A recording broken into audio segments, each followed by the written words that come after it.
Selamat pagi, siang, sore, malam. Jam berapapun Anda lagi nonton ini, karena ini ada di YouTube harusnya. Jadi bisa nonton jam berapapun. Kembali lagi di Talk of the Day episode 3. Masih bersama saya Dwika Putra dan Yoris Sebastian.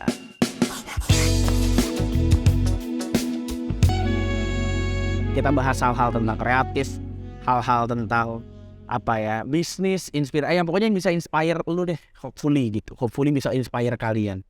Kali ini gue mau bahas fenomena yang sebenarnya udah beberapa bulan yang lalu, tapi Anda terlalu sibuk, kita baru sempat bahasnya sekarang.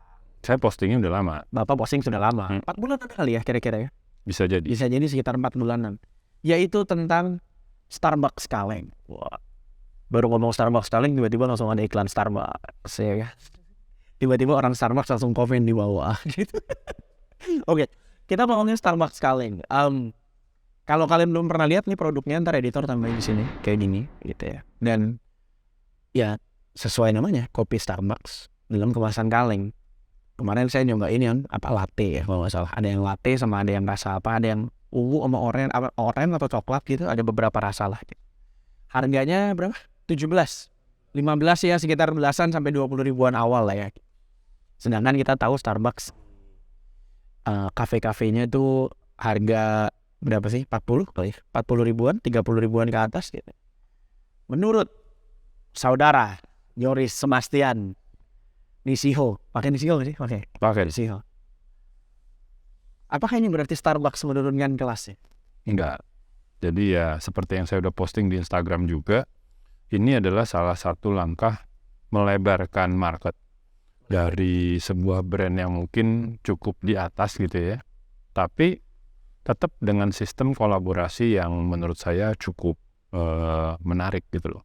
Mutualisme. Iya, jadi kayak misalnya dulu orang juga kaget kan, David Beckham bikin celana dalam, tapi bukan dengan misalnya fashion yang top line gitu ya. Gitu, tapi dia turun ke yang harganya cukup terjangkau lah buat orang banyak, karena ya ini adalah untuk melebarkan brand Beckham bisa dimiliki oleh orang-orang yang mungkin kelas menengah gitu. Jadi ini sih sebenarnya Starbucks ya tetap Starbucks, dia maintain posisi dia, tapi yang untuk orang-orang yang mungkin selama ini lewat-lewat doang gitu ya, dia belum masuk ke dalam Starbucks, Terintimidasi karena tahu harganya tinggi. ya, padahal di Indonesia udah lebih dari 2000 outlet gitu kan mereka, tapi tetap untuk market Indonesia itu bisa lebih besar lagi kalau dijangkau dengan Starbucks Talent. Oke, berarti sebetulnya kalau kita bicaranya tentang perluasan market, mungkin ini tebak-tebakan ya teman-teman ya. Starbucks tahu orang Indonesia suka kopi.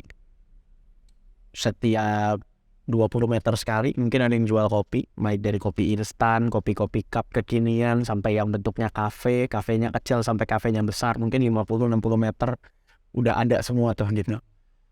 Lalu yang belum terjamah dalam tanda kutip oleh si Starbucks ini adalah mereka-mereka yang mungkin belanjanya mau beli kopi di supermarket, di minimarket dan sebagainya, lalu lihat brand Starbucks. Iya. Kayak saya misalnya mau beli celana dalam di ITC gitu, terus tiba-tiba gambarnya David Beckham gitu. Atau yang kemarin yang paling heboh sih yang gue sampai gini-gini itu adalah ini ngapain maksudnya? top banget. Oh, Tai Chi. Oh kan. Ini top banget gitu ya.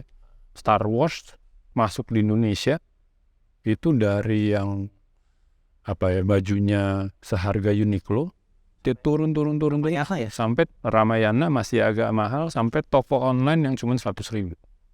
Itu kaos Star Wars resmi. Gue sampai nanya, gue DM kan, karena yang punya temen gue kan. Official kan ini? Official kan nih? Official. Di hidebook semua, karena Star Wars itu is so big, buat dia sayang kalau misalnya yang beli itu hanya kelas Uniqlo. Ya Uniqlo dapat desain-desain yang lebih, bahkan kalau gue ada satu yang nyumbang ya, donasi itu harganya per satu baju $100. Itu lebih mahal lagi, tapi itu nyumbang gitu ya. Itu dari bahan kaosnya, perintingannya segala lebih di atasnya Uniqlo. Tapi tadi dari yang mahal nih dihajar sampai 100.000 bos. Padahal Uniqlo kalau di Jepang juga hitungannya masuknya yang tengah bawah ya. Iya, tapi kan tetap istilahnya Uniqlo aja kan cukup mahal gitu ya. Itu masih turunin bahkan ya, kayak misalnya gue sih nggak pernah lihat, tapi mungkin kayak Ramayana, yang penting semua yang mau kerjasama sama Disney licensing dihabok. Yang penting tuh official. Oke. Karena dia tahu di Indonesia nggak di-officialkan yang masukin juga banyak. Mendingan gua ambil sampai titik yang paling rendah sekalipun. Interesting. Jadi ketersediaannya itu buat saya lagi-lagi yaitu langkah cerdas dari sebuah korporasi, dan itu juga yang dilakukan oleh Starbucks.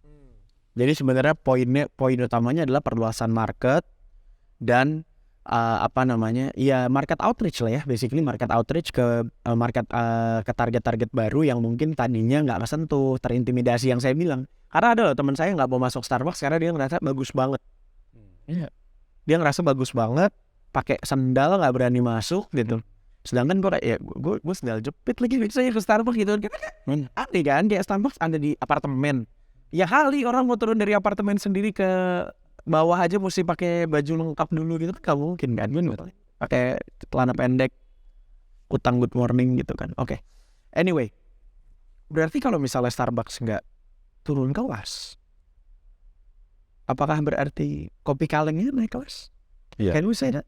Ya, ini istilahnya bukan soal naik kelas atau gimana. Ini juga salah satu langkah yang bisa menjadi inspirasi buat semua brand adalah premiumization. Premiumization. Ya, jadi kita udah kuat di satu hal. Dalam hal ini Nestle udah kuat sekali dengan kopi kaleng. Oh, kerjasama sama Nestle kan ya, Starbucks sama Nestle. Jadi banyak orang kan cuma Starbucks kaleng, padahal dilihat di kalengnya itu adalah Nestle Indonesia. Gitu. Jadi Starbucks kaleng, Nestle nya Starbucks sebenarnya kan gitu ya. Jadi buat Nestle sendiri ini adalah premiumization, menjual sesuatu di dalam kaleng dengan mililiter yang sama, tapi bisa dijual dengan harga yang lebih premium. Karena berkolaborasi sama brand yang lebih besar, yang lebih premium, bukan lebih besar. Gitu. Jadi intinya ya ini yang sebenarnya juga mengambil inspirasi, dan kemarin kan habis ya di mana-mana ya.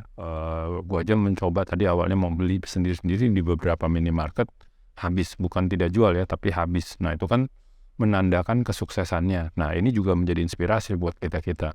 Kalau kita udah kuat di satu hal, gimana caranya dengan kekuatan kita tadi, kita bisa berkolaborasi sama orang lain, dan hasilnya itu menjadi jauh lebih baik. Jadi Nestle-nya diuntungkan, Starbucks-nya juga diuntungkan. Tapi bisa dibilang berarti sebetulnya Nestle juga perluasan market toh. Karena kan tadinya ada orang-orang yang mungkin tidak minum kopi kalengan, tapi dengan melihat ada nama Starbucks di situ, jadi minum kopi kalengan juga. Bisa dibilang gitu? Enggak juga, karena kalau perluasan dia tuh adalah kalau tiba-tiba Nestle bikin kafe. Nah itu kan dia loncat ya, dia bikin kafe. Kalau ini kan tetap ya marketnya dia udah jago.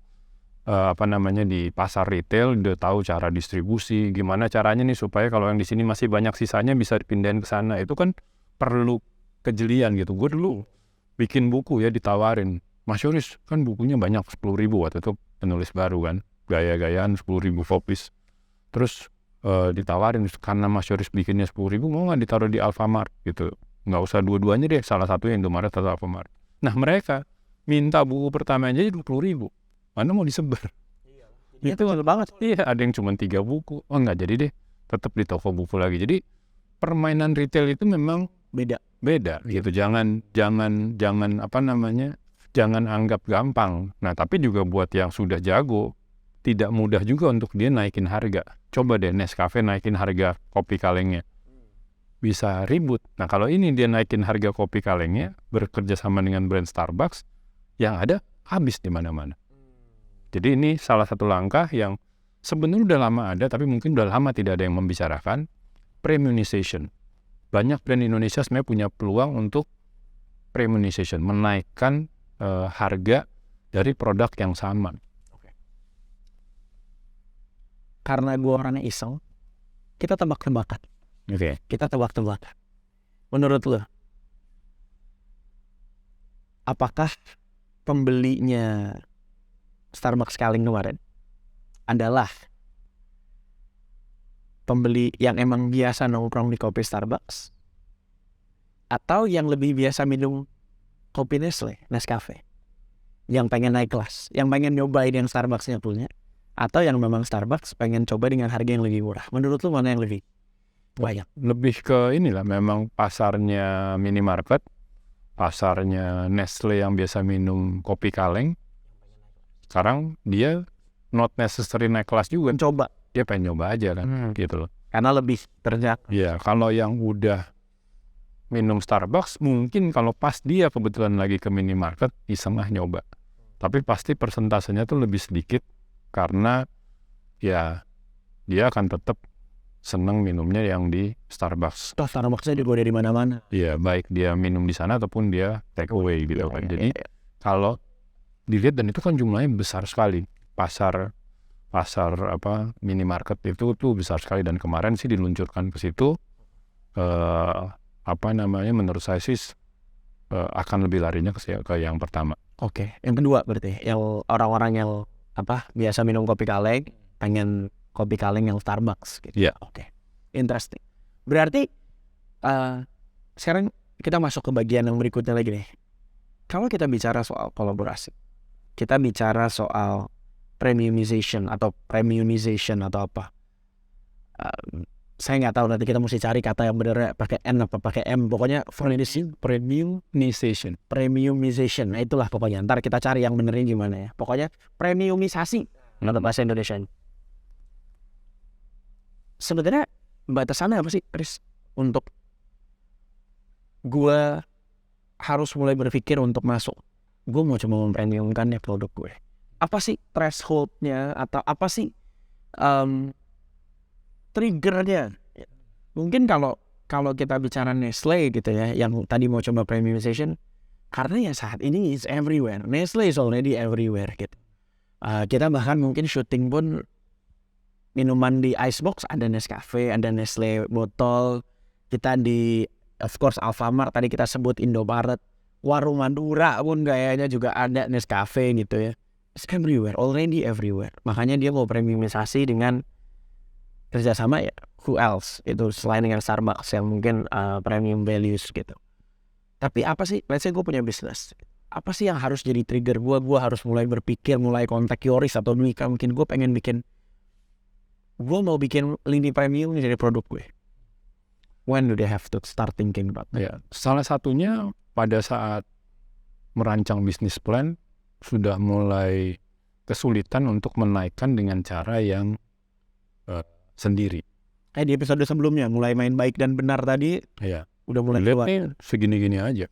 Sementara kita tahu lah, mau itu public company, tonton dari shareholders gitu ya, ataupun dari private company, dari para pemilik itu kan pengennya naik terus gitu kan. Gimana nih increase? Dan ini kalau contoh yang ini tadi menurut gue baru masuk ke yang 20% yang inovasi. Ini bukan radical innovation. Ini udah banyak banget contohnya. Baik di RTD gitu, ready to drink, maupun di industri-industri yang lain. Dan bagaimana brand itu bisa naik, karena orang pada dasarnya pengen semakin premium gitu loh. Masyarakat istilahnya televisi tabung tipis gitu kan, plasma. Itu kan akhirnya menjadi premiumization juga. Yang tadinya tuh kayaknya plasma mahal banget ya kan, lama-lama makin terjangkau, akhirnya yang tadinya TV tabung naik juga. Jadi sebenarnya cuman tinggal melihat itu aja sih. Ada satu faktor revenue yang stagnan, artinya dia harus berinovasi. Salah satu inovasinya itu adalah premiumization. Faktor teknologi membuat orang-orang juga semakin premium. Dan kalau khusus kita balik lagi ke kasusnya Starbucks kaleng, ini udah tinggal masalah activate the country gitu loh. Di Amerika udah 3 tahun yang lalu. Ini berdasarkan yang data yang udah ada, yang ngomong di komen gue ya, di New York udah 3 tahun yang lalu, Riz. Terus ada misalnya di Middle East gitu ya, berapa tahun yang lalu. Jadi ini cuma tinggal Indonesia kapan nih? Belum. Oke, sekarang di Amerika kerjasama sama Nestle juga. Iya, Nestle juga tuh. Gitu. Jadi ada di komentar dari follower gue gitu pada saat gue posting, karena kan di Indonesia kisruh kan. Apa nih Starbucks kaleng? Ya udah kita posting aja dulu gitu loh. Tanpa gue mau bilang gue ngerti semuanya baik atau benar apa, tapi keluar tuh yang tinggal di New York, yang tinggal di Middle East, semuanya ngomong, oh jadi ini sebenarnya udah lama. Gue aja nggak. Misalnya gue ke Amerika ataupun gue ke Middle East, gue nggak ngeh bahwa itu produk udah ada. Ini cuma tinggal masalah activate. Oke, Indonesia dimulai sekarang roll out. Kebetulan followernya Yoris yang komen tuh emang foundernya Starbucks ya waktu itu ya? Bukan. Sorry. Gue kira. Tapi intinya gitu kan, intinya bisa aja ini terjadi buat perusahaan kita pada saat kita lagi mikir nih kita nggak bisa naikin lagi sales kita dengan cara-cara yang biasa. Nah, mulailah berpikir apakah premiumization-nya kita sendiri, bisa aja kan kita yang makin memahalkan, atau kitanya yang berkolaborasi sama brand lain sehingga kita bisa menjual produk yang lebih premium. Oke. Let's play hypothetical. Berarti kalau misalkan contoh ya gitu. Gue ayam geprek misalkan. Buat toko ayam geprek yang semua orang sudah tahu.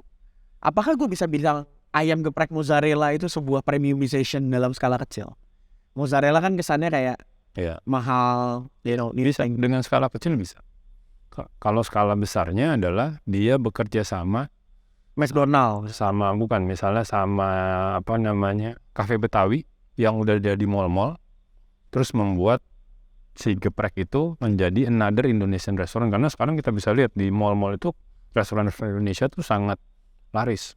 Sehingga misalnya Cafe Betawi udah penuh anyway, ya kan? Nah dia buka tuh. Tapi kalau si geprek ini main masuk ke mall, nggak tahu caranya, bisa berabe. Tapi benar, tadi versi kecilnya tambahin mozzarella itu kan udah lebih premium, orang spend lebih mahal.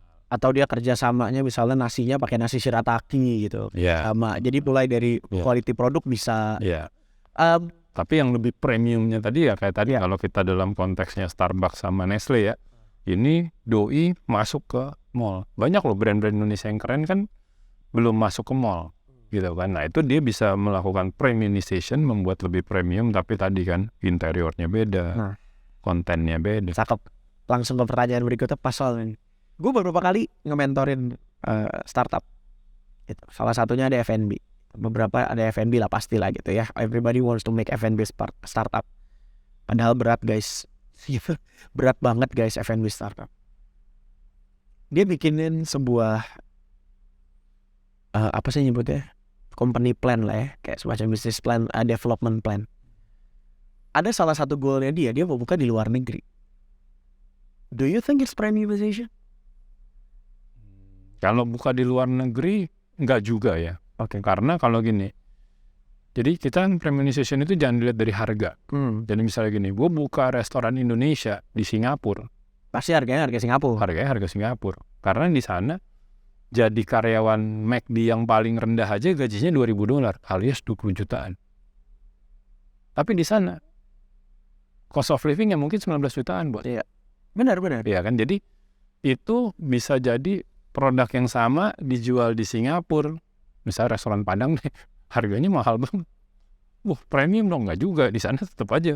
Udah mahal tapi bukan premium. Nah beda sama misalnya restoran Indonesia, Tambuah Mas. Dia jual kepala ikan segala macam. Nah itu dia menjadi restoran Indonesia dengan harga yang lumayan premium dibanding misalnya restoran Padang. Tadi kan soalnya gini, kenapa gue bertanya itu? Karena gue nggak tahu what do we call this. Ada yang nyebut inferiority complex. Kita berasa Indonesia is worse, kurang bagus dibandingkan dengan negara-negara luar negeri. Seolah-olah ketika sesuatu udah di luar negeri itu udah lebih keren gitu. Apakah misalkan dengan gue berhasil buka cabang di luar negeri misalnya gitu, membuat brand gue secara keseluruhan juga naik? Karena kan membuka brand kita di luar negeri is a premium, of course, because we have to pay a price yang juga luar biasa gitu untuk dapat perizinannya juga mungkin, quality-nya juga terjaga, standarisasinya dan segala macam. Episode sebelumnya kita ngomongin Afid, Holikau pernah buka di Singapura. Nah, Afid dan gue mentor kan, Afid buka di Singapura karena dia bikinnya masih sama aja kayak Holikau yang di Indonesia gitu ya. Dia buka di dia buka di food court gitu kan. Itu bukan premiumization, tapi secara brand image kalau dia sampai berhasil nail Singapura, secara brand image makin bagus. Bahwa Afid udah bisa ke Singapura gitu kan. Tapi intinya itu bukan premiumization. Premiumization itu pada saat nanti satu saat akan ada restoran fine dining di Indonesia di luar negeri bekerja sama chef dari luar, misalnya Michelin Star. Karena Indonesia nih saya juga bingung nih. Mungkin kapan-kapan kita bahas ya kenapa belum ada Michelin Star. Singapura ada. Thailand. Tidak ada kali ya, 1-2 Zero. restorannya. Browse it. Oh ada tapi cabang dari luar. Iya. Jadi maksudnya Indonesian restaurant itu belum ada yang member Michelin Guide. Oke. Gitu. Nah, someday misalnya kita kerjasama gitu ya sama yang udah punya Michelin dan dia memang suka sekali masakan Indonesia, dibikin jadi Indonesian fine dining gitu, menurut gue Indonesia punya potensi untuk, dan di sini sebenarnya ada banyak kan restoran-restoran fine dining, hanya memang belum masuk di dan Michelin pun nggak semuanya yang fine dining ya, ada Michelin Star 1. Kan ada yang pinggir jalan di Thailand. Ada yang street food juga ya. Tapi ini gue ngomong yang fine dining gitu ya, bahwa kalau Indonesia, makanan Indonesia gitu ya, kayak kafe Betawi gitu, terus buka di luar negeri, terus dibikinnya sistem Savia Cafe. tetap kafe Betawi, tapi different logo, different design, terus makanannya tuh disajikan secara fine dining, itu premiumization. Oke, ini gue semakin tertarik ya. Kita pas pembahasan terakhir nih kalau menurut gue. Dari tadi soalnya yang lo sebut selalu kolaborasi. It's always collaboration. Is there any way for us to premiumize our brand, our product without collaboration? Bisa hire sendiri, tapi kan tidak semudah itu. Misalnya kayak tadi ya, Starbucks akhirnya bilang, gue mau masuk ke pasar arti di Kaleng, gue mau ngurusin sendiri. Ya dia harus hijack kan, hijack. Terus dia bikin produk risetnya, terus dia execute, masuk. It's not as easy dengan kerjasama sama brand yang udah established. Naruh barangnya aja ada 8 SKU, ada 8 tipe minuman, sama misalnya Starbucks cuma 1, gitu loh. Bargaining powernya beda. Nah itu yang harus ditimbang sih. Bisa, kalau ditanya bisa, tapi gue sih bilang ya di era sekarang deep collaboration it's much better dan kita bikin sendiri. Even untuk brand yang sebenarnya duitnya udah nggak ada serinya, gitu loh. Jadi karena dengan berkolaborasi harusnya 1+1 sama dengan 18.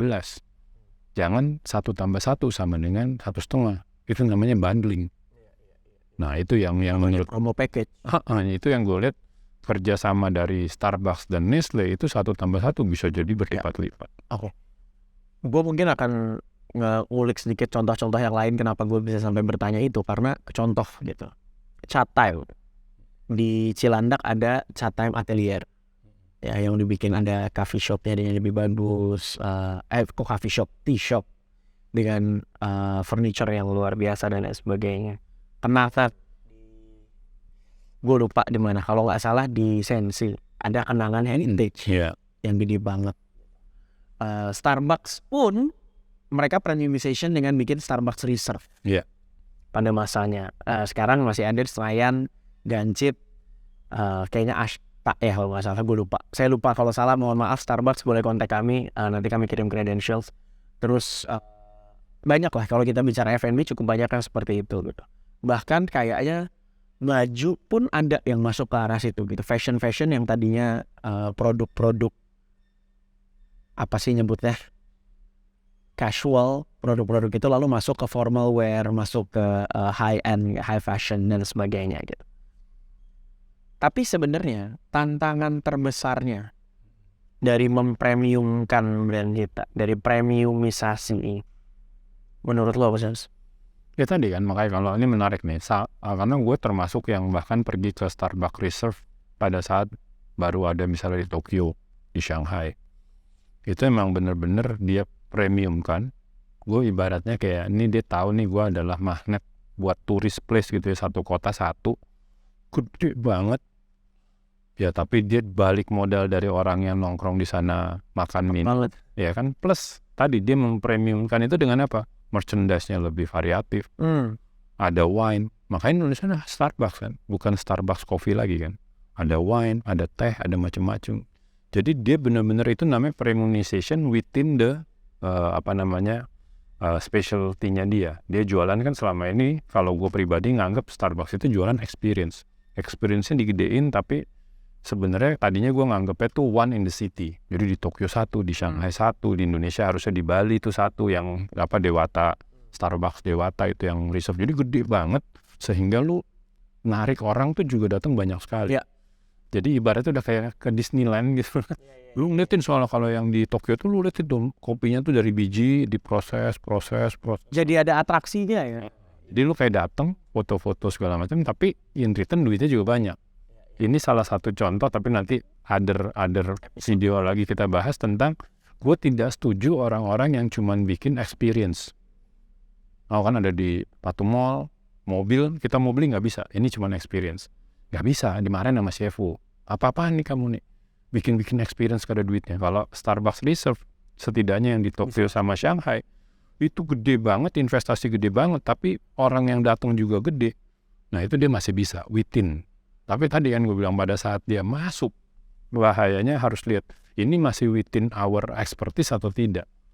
Begitu tadi dia mau masuk ke retail, dia kerjasama sama Nestle. Karena Nestle tadi dipegang SKU-nya berapa. Dibanding lu, brand besar gue dulu pernah di Häagen-Dazs, ya kan? Gue mau masuk ke supermarket, is not that easy. Karena sebagai retailer, MRH Group itu ya cuman es krim. Beda sama retailer yang dia punya es krim, punya ini. Itu kan ngedealnya juga masuknya lebih enak. Tapi ya memang Häagen-Dazs ya sistemnya mono company. Jadi memang dia hanya Häagen-Dazs ya seasonal product doang. Iya. Benar-benar. Soalnya gue jadi mikir juga tuh gara-gara tadi ngomong premiumization, sebenarnya Starbucks aja masih bisa naik kelas lagi kan. Reserve itu harusnya Starbucks Reserve aja bisa aja dia bikin misalnya di sini Starbucks Reserve terus tumblernya pakai corkcicle ya kan. Udah ada kan. Nah terus kan dia ada jual apa t-shirt. Wah t-shirtnya mungkin pakai apa LV gitu kan atau pakai mana gitu ya. Gitu-gitu lagi dia aja masih bisa naik kelas terus ya. Terus kalau buat yang udah yang paling atas premiumization-nya gimana? Ya salah satunya sih coming soon ya ke bulan. Anjir.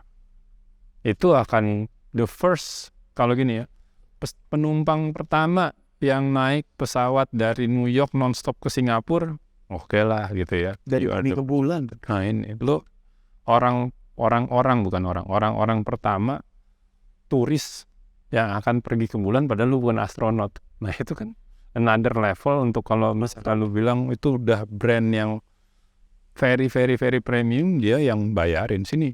Gue bayarin, bayar the first tripnya itu dari komunitas dia.